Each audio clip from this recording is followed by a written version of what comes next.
It's fair to say that if you're an AFL geek like myself, you kind of knew where you were when AFL 23 dropped. Much like a nuclear bomb, it was presumed that once this thing had dropped, that there was no living life there, no living organisms, and it had absolutely no future. This thing was destined to be abandoned forever. Nothing left to salvage. However, I have done what I can to keep an eye on this thing as the time has gone by and be your AFL 23 historian expert for what has now officially become the end of AFL 23's life cycle. With AFL 26 being released in what I hope is tomorrow by the time this video is released, I kind of want to walk through everything that has happened since the last time you have played AFL 23. Or most likely thought about AFL 23, because I'm not sure how many of you people bought that. But more importantly, I want to kind of show you where the positives lie. I will give my fair share of negatives in this video. Trust me, I will say my piece. But at the same time, I am unexpectedly hopeful for AFL 26. Expectedly, look, if you understood how AFL 23 looked after the infamous release day, week, month, you look, the point is there. It took a really long time for this game to get to a playable state after its base game was released at $100. While researching this, I managed to find 25 different little patches here and there, all spanning from March 12th to July 26th of 2023. From set shot difficulty, improved marking contests, improved umpire positioning, better ball physics, and an optimized cutscene system, I think you're starting to get just how broken this game was on release day. All of these updates were completely fine. Realistically, I shouldn't be complaining about a game updating their system and creating a better game overall, but with a massive rush of small little things here and there, I'm just happy that it got to a point where the game was playable. But, of course, if you were paying even a little bit of attention by this point in AFL 23, you knew you were waiting for the big major update. Not the AFL major update with the new year coming around in 2024 with all the new players and their teasers of Riley... I nearly said Riley Reid. And their teasers of Harley Reid coming to AFL 23. No, we weren't worried about that. We were looking at AFL Pro Team. And here it finally was. Pro Team finally released on the 24th of July in 2024. A good year and 2 months after the original release of the base game. For those who remember games like NBA 2K and even EA FC, that's like if the game came out and after a year and 2 months of playing a My Career or a career mode that was hardly playable for half of that time, they then finally decided to release Ultimate Team when next year's release had already come out. Oh yeah, and by this point there were maybe only 20 people on a good day playing it at the same time. They would also be playing it all offline because there was no online game mode unless you wanted to do team versus team, which some people played, but not enough to really create a community. However, there were some decent things that came from day one of Pro Team in AFL 23. I mean, the basic discovery of all the cards, the joy of getting into a game mode that you pretty much had purely bought the game for. Just getting into the game mode was so much fun in itself, as I think a lot of new game modes in any type of game, especially a sports genre, would really get. Funny enough, the discovery of the cards didn't come from being able to look through like the whole entire collection and see which cards you want to collect. No, you couldn't look that far. You could only find out what cards were in the game if you managed to pack one. Little things like that will be a bit of a theme when it comes to this video because there's a lot more to come.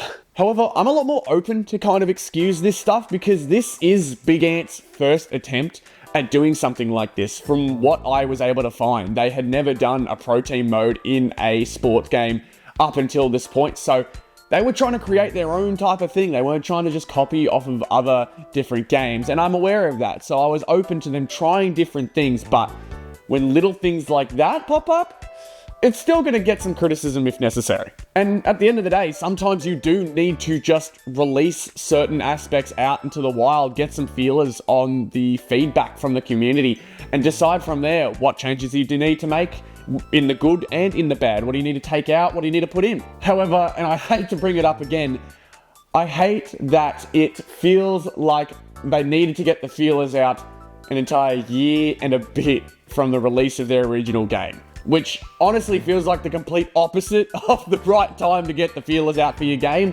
when 95% of the original player base who jumped on are no longer playing your game. Anyways, there were some fun parts about AFL 23 Pro Team to begin with, including the 3 different kind of online/offline game modes. 3 modes like Coaches Battles, Premiership Challenge, and Ladder Leaders were 3 of the most notorious ones from when the game was released. And of course, as is the theme of AFL 23, there were some problems straight away. I think overall, Premiership Challenge seemed to be the only exception to this whole problem to begin with, and you could even argue it really wasn't a problem throughout the entire life cycle, because on day 1, it was a incredibly fun one-on-one PvP player game mode, and it was as basic as Ultimate Team and Pro Team game modes get, where you would pick your best team, put them against a random online player's best team, and duke it out and rank up the leaderboard in hopes to reach top 8.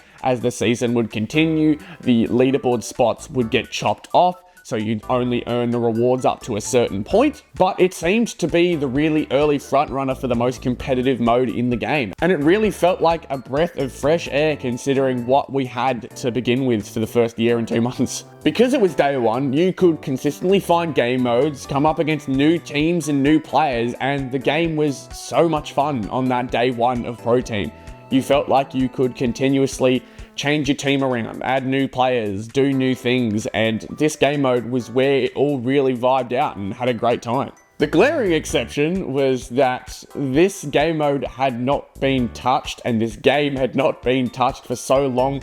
Pretty much since Doomsday, it had not seen this level of attention ever. So there were occasional crashes on either my side or the opponent's side. It would just happen. This game was not used to having players anymore, so it would occasionally crash, but that is something I can get past because it was something that they had shown in previous times they were willing to fix up. That, of course, isn't me laying blame on this game mode, however. Premiership Challenge in itself had no kind of reasoning and no real fault as to how the servers performed, so the game mode itself, fantastic, loved it. So far, Premiership Challenge, big old dub, fantastic. I don't know if I can count this next one, however, as a big old dub, because Coaches Battles had its appeal, but became really stale really quickly. I'd call it a close second because, much like Premiership Challenge, it encouraged you to play and cooperate with a community, which I think for Pro Team modes and any kind of Ultimate Team mode is the perfect way of making a kind of Ultimate Team mode. Create an environment, make sure that everyone gets involved and participates together. However, this game mode felt more uncommitted. It was not the PvP mode that Premiership Challenge was. It was player versus computer. However, it tried to implement a community and strategic game base to it where you would pick one side and you hoped you picked the best side because that side would get the rewards. If you didn't pick that side and pick the wrong side, you would not get anything from it. You would simply play the game, earn the XP from playing the game, and that was it. Not only that, you felt compelled to play against the easiest possible side every time, with the cheapest possible lineup every time, and you'd play once, and then you'd get out. Sure, if you had way too much time on your hands, you could play multiple games over and over again to try and see your side prevail over the top, but it was so much safer to pick the side you knew would get the most votes and the most people playing for that side, play once, earn the rewards, then never come back again. As I mentioned, you needed to pick the right side, and in this situation, often you'd find yourself playing a scenario in real life. Say, for example, you would play the Anzac Day clash, Collingwood versus Essendon. You'll find very quickly that the most popular teams you want to pick for yourself because that's the one you're guaranteed to get the rewards from every time. So in this case, Collingwood just has more fans. I think you'd pick Collingwood over any other team at the moment in this game, and you would immediately look to pick that team, play once, never come back.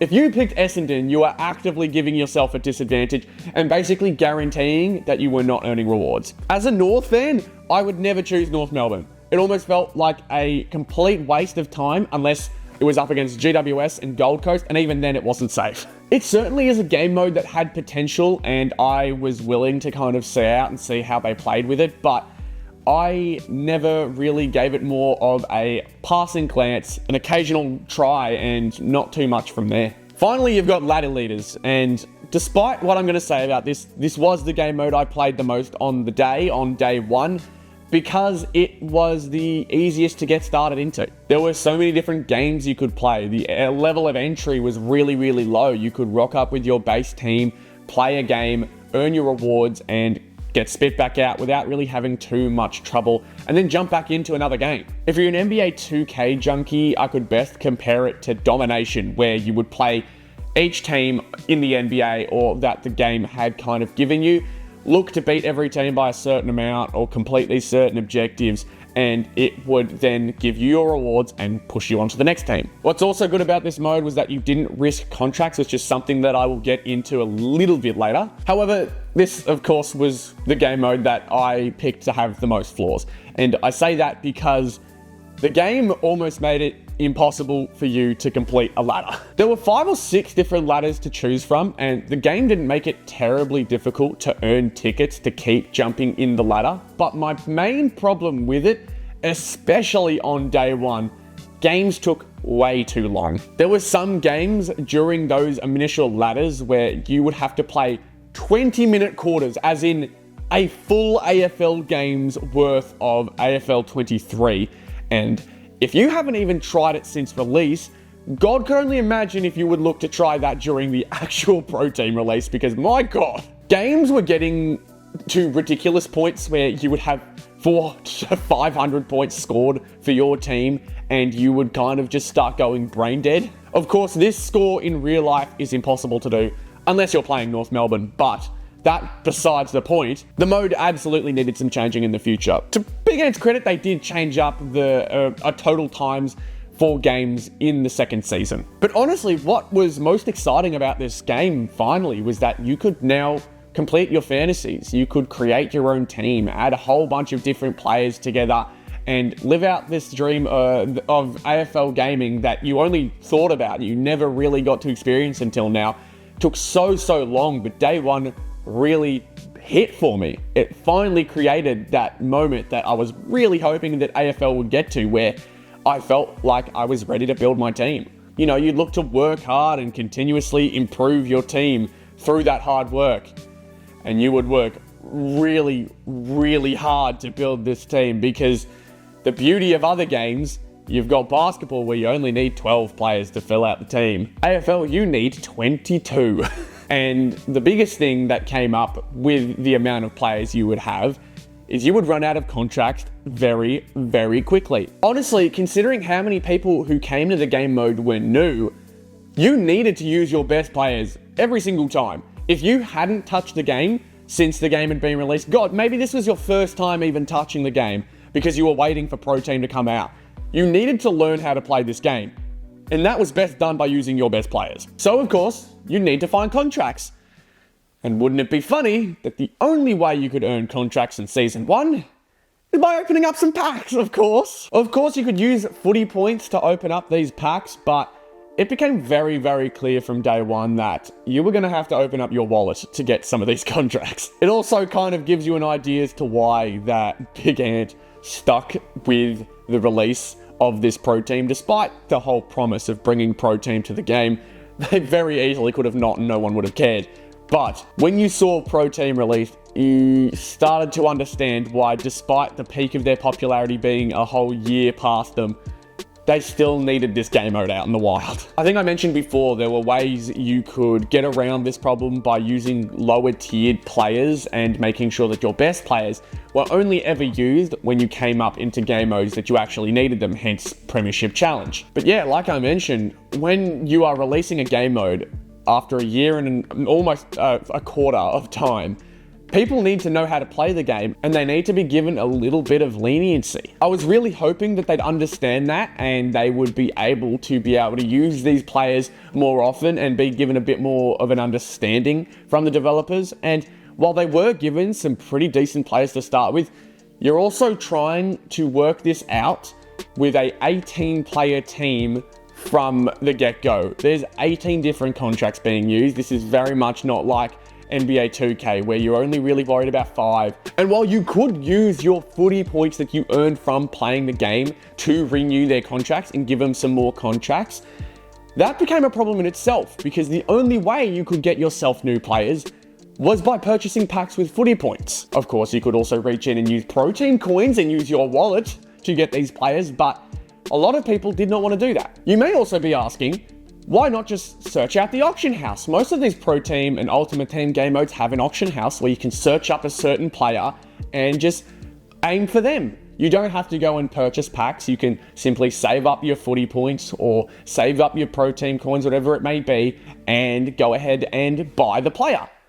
There was no auction house. I think anyone who's played an Ultimate Team game mode knows that an auction house is pretty vital to how a lot of people like to play. It provides an alternative to just gambling all of your hard earnings away, and even created a bit of an in-game economy where you found out how much certain players were worth because you'd see that their price from the auction house was really high. So you thought, man, they must be pretty good. But there was none of that. You would just have to open up the packs, hope you'd get a player that played pretty well, and see where it went from there. It became extremely clear from the very get-go that Pro Team was very anti-choice. The only choice you were really presented with was open up your wallet or shut your mouth. No one really wants to deal with or hear how broke you are. You were dumb enough to purchase this game for $100 to begin with. You cannot stop now. Thankfully, despite how money hungry it felt the game mode was to begin with, the Battle Pass system, or the reward system in-game that rewarded you for playing over and over again and completing challenges, was completely free. You could get the best possible player from that reward system without putting $1 onto it. So that's a positive. Of course, this wasn't perfect, as this game mode never was.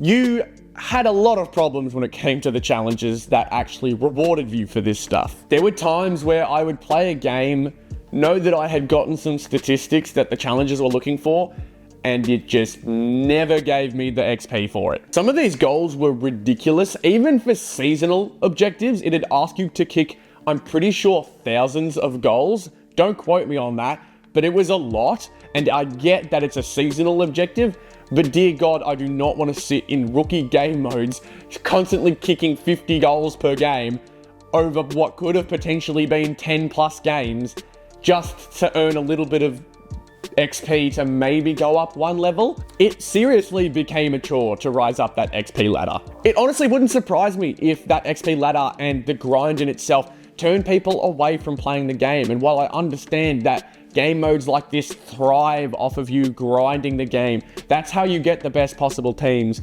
unless, of course, you spend money. I really feel that this way was almost made too hard for them to achieve. Do your dailies, give you a short amount of dailies that you can keep up with. Give you a few of these ones weekly, and then, of course, the seasonal ones that stay up. But at the same time, start ramping up the frequency of these challenges so that by the end of every season, everyone can still go from level 1 to level 40 and still collect their rewards no matter what. Reward the ones early who work hard and grind for it, but don't make them completely unobtainable unless you spend every day playing the game. And while I have sat here and mentioned a ton of things that have frustrated me with the first day and the first week and basically the first season of AFL 23, what I found the most interesting about it all was that we all seemed to put those flaws on the side.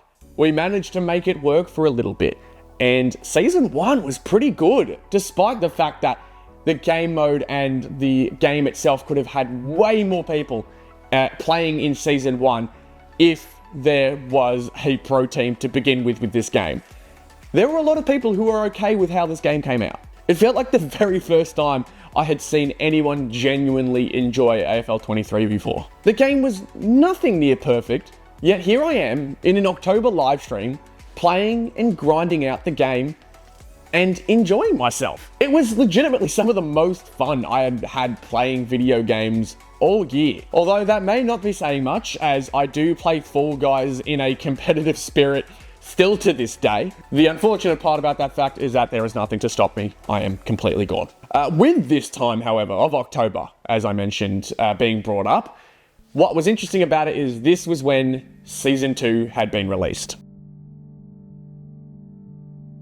And the next question on my mind is, what could they possibly do to make this game different? What I have yet to mention about the genre of the fantasy game mode in sports games is that it allows you to dive into the past. You can play with whoever you want, whenever you want to, with whoever combination of players you want to play with. And if you remember the teasers from AFL 23, you know that they were extremely hype on the fact that Legends were coming to AFL 23. And Season 2 actually gave the first look at Legends. You didn't see them in the base mode from memory until now. You had only seen them at this point, Season 2 of AFL 23 Pro Team. This was obviously a really key part of making this game feel a lot more fleshed out, and it gave it some legitimacy that other sports games had as well, because you wanted to play with those old players in those sports games, you could do it.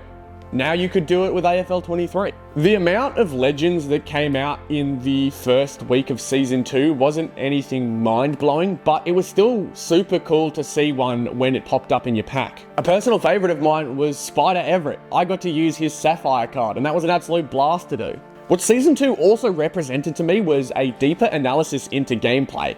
This game had never been looked into that deep, and now I was starting to understand how it worked. They had stopped touching the game in gameplay sense, and we were starting to find out how it works. Certain players were needed in other positions with certain attributes more important compared to others, and it really started to feel like this game was making its own shape. It was shaping out in a way that I thought impossible a year ago. I mean, unfortunately, all the meta and all the stats that really mattered were height and mark, but at the same time, there were still other things that were maybe not as important as those two things, but were important in making sure that you could fill out an entire team without it being completely crushed by diamond players. Unfortunately, what it meant later on is that if you didn't have certain players, then you almost didn't stand a chance coming up against them. That's if your opponent was lucky enough to pull them in the pack, and sometimes it felt like every single person that I came against was lucky enough to pull them in a pack at times, but I remember specifically a Diamond Jack Rewald that had absolutely tormented me to begin with. There were a fair few really solid midfield as well. There was a Diamond Michael Voss.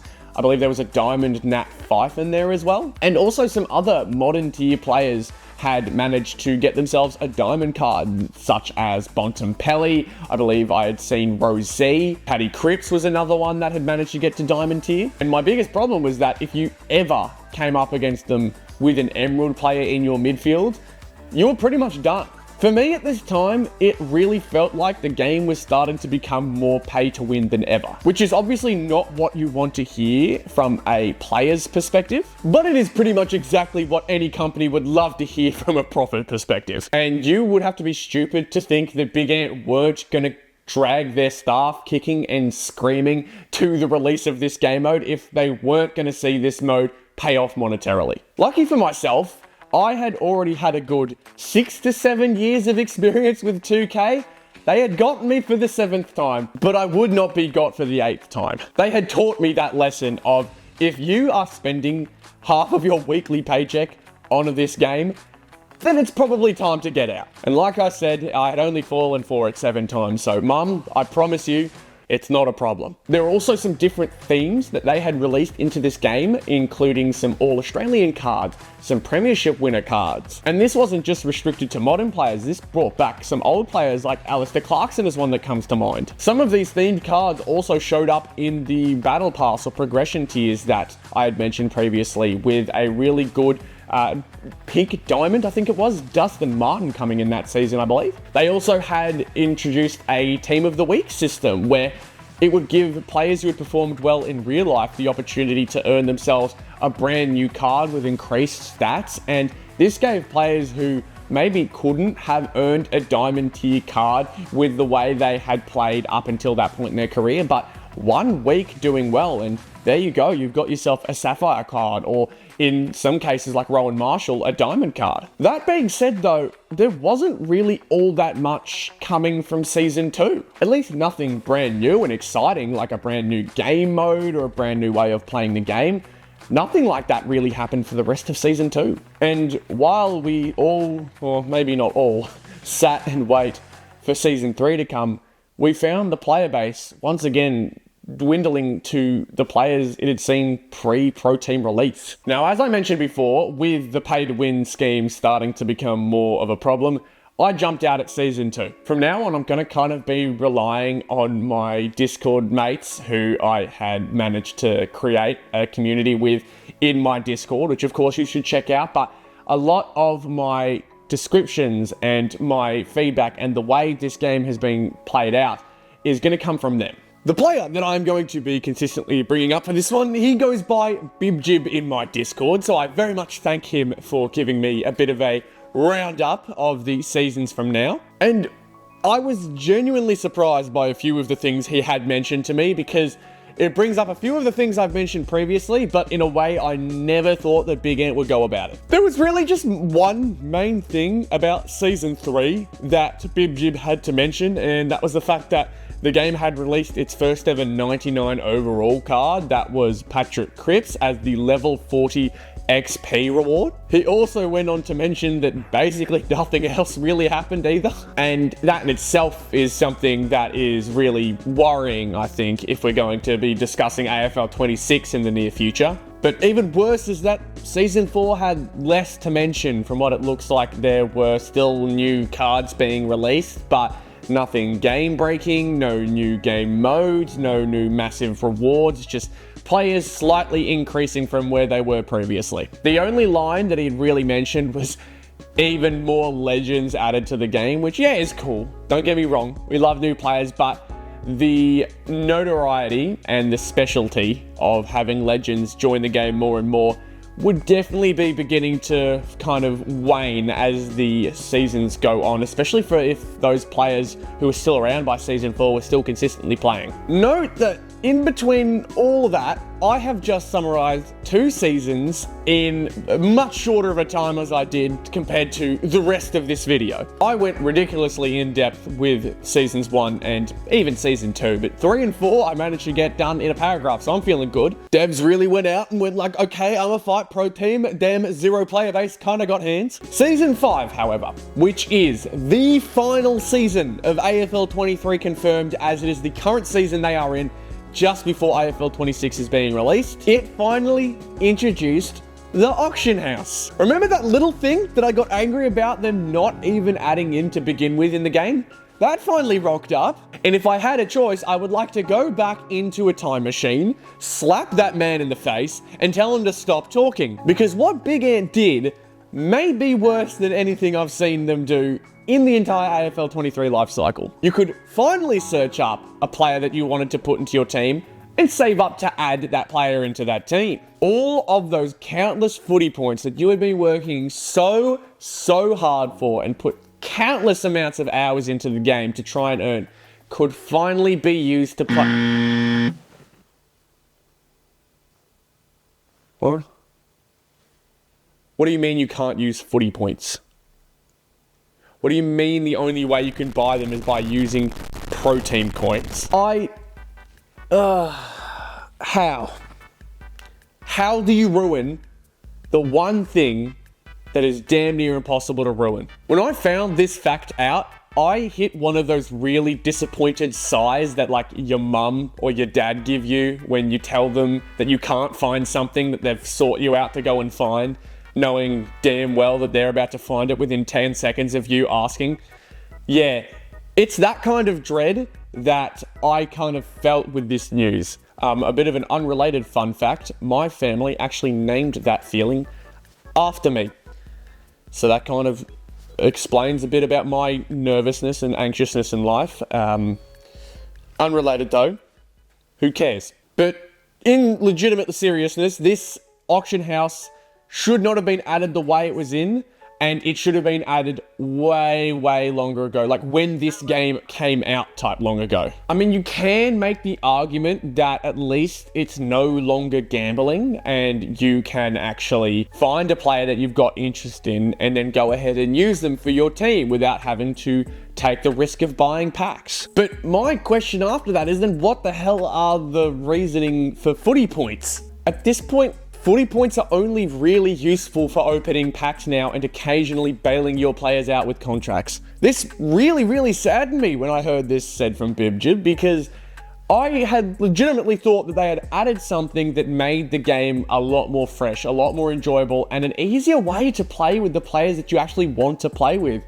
But they went ahead and somehow messed that up. I thought it was something for the final AFL 23 player base to finally get stuck into before the game eventually became irrelevant, and they somehow messed it up. All that being said, while it does look like the game ended on a sour note, I will just say this. AFL 23 kind of made it. I did think after 2 seasons of this game being around, the game would kind of dwindle and no one would really be paying attention to the game anymore. They'd kind of just ride off into the distance with whatever they had left and use that money for other projects while they continuously forgot about AFL 23 until the inevitable next AFL release that they looked to make a lot of money off of. But they managed to get to this. And to give you an idea, this is kind of what some of the teams look like. This is screenshots from my Discord, and the teams do look pretty cool. You managed to make yourself a brand new team. If you even touched the game mode, you'd kind of know how impressive a lineup like that looks. Because not only did you need to have the dedication to play this game long term, you needed to be able to complete challenges and play it enough to be able to make your team look like this. And yeah, they're not just bought cards, they're cards that you have also earned as well from challenges. This is actual time and effort put into this stuff that people have managed to actually sink their time into. It's almost like the antithesis of everything I've said so far. Well, if the game is so boring and the game is so dull, how the hell does this exist? I need to get this very, very clear. I do not think this is a great game. I would even argue that it's not even a good game, maybe a decent one. But there's something here. I remember watching a video made by Egg Footy regarding AFL 23 when it was first released, and towards the end of it, he mentioned this. If this new update that's supposedly coming fixes everything and the game's awesome, and this time next year there's a thriving AFL 23 community, and this video ages horribly, awesome. I'll make a video congratulating Big Ant for doing the impossible. Even if AFL 23 is no good, I still want them to make AFL 25, and I still want it to be an absolute banger. Because at the end of the day, I and everybody else watching this video right now just want a fun AFL game to play. And like, have a look at this. Like, it is not all that much at all. It is a simple Discord chat, but it's a little community in 2025 discussing how their teams are looking and what things they need to do. In a really strange way, I feel like a proud father looking at this because I helped create that community. I gave people the opportunity to discuss Pro Team, discuss AFL 23, and it is being used. It wasn't just kind of ditched. So while I'll make this clear, I do not want to go anywhere near this game, I am looking with positive eyes at this game. I'm not pre-ordering this thing because, dear God, just a quick heads up for anyone who purchases games, do not pre-order games. I am telling you right now, one, you are saving yourself the heartache of playing a game that is half broken as it is being released, and not only that, you paid extra for it for 3 days early, because believe me, you do not need to be purchasing a game, especially if it's broken, 3 days early. But I do want to see this game. I want to get a look at it. I want to see how other people are reacting to the game. I want to be able to see this game being treated with way, way more respect than AFL 23 was. I really hope that if anyone watched this and thought that I just straight up hated the game, that they come out of this understanding that I do believe there's something there. I just want the respect and the actual good treatment that a game like this deserves in order to be seen as a finished product. My point overall is that while we thought that this game was a deserted wasteland after a nuclear bomb had been dropped on top of it, there's actually some life in here. There is something growing, and if treated properly and with the right amount of care, it actually has a future. I really hope that this is a positive new chapter with the release of AFL 26 coming, but I'm very well aware that it may end up being just the same as AFL 23. Maybe even worse somehow. It may even just be a slight bit better than AFL 23, but what I will let you know now is that I will be hanging around and seeing where this game goes. And I will be quietly cheering along in the hopes that we will have a game that is more compassionate and caring to its player base within this weird AFL weirdo niche sports gaming thing that we've got going on. If you yourself are like me and want to see this game from afar, I am going to have a hands-on look at the game. I am going to purchase it and give it a go this Thursday night. I hope that when I post this, it will actually be tomorrow night, but if not, Thursday night. And feel free to jump into that live stream as well. Let me know what you guys are thinking. If you actually want to see any more of this, maybe you guys are interested in how the gameplay looks, or just want to see pro team, just the career mode, whatever it is. I'm going to give it a full-on look, see what it's like, and make my decisions from there. I am excited to get my skinny little goblin fingers and my ears and my eyes on this game and get a full experience of it all. But as I mentioned, time, date, it's all going to be right there. Be sure to give the live stream a check out once it does happen. And I'm really hopeful that you guys will come in with the same positive attitude that I do. Obviously, knowing that the worst could come, but hoping for the best. Thank you very much for watching this video. I really hope that it didn't come out as like a really jumbled, incoherent mess. But I've always really liked making these types of videos where I get to sit down and discuss something and put some research and time and effort into it. And if you really enjoyed it too, I'd love to see some feedback in the comments, some support, whether it's a like, subscribing to the channel is always helpful, trying to hit 4,000, that'd be great. But I really appreciate you just sitting down and giving your time to this video. And while a lot of my other stuff that I do on this channel is also super weird and super niche in AFL card collecting, it is definitely worth your time if you're an AFL fan. I discuss a whole bunch of different things, and I hope I have unlocked a new portion of the internet for you. But again, of course, the basic stuff, if you enjoyed it, leave a like. Would love to try and see most of you guys who watch this video again sometime soon. Very much appreciated. Thank you so much for watching this video, and I hope to see you all again in another one. Goodbye.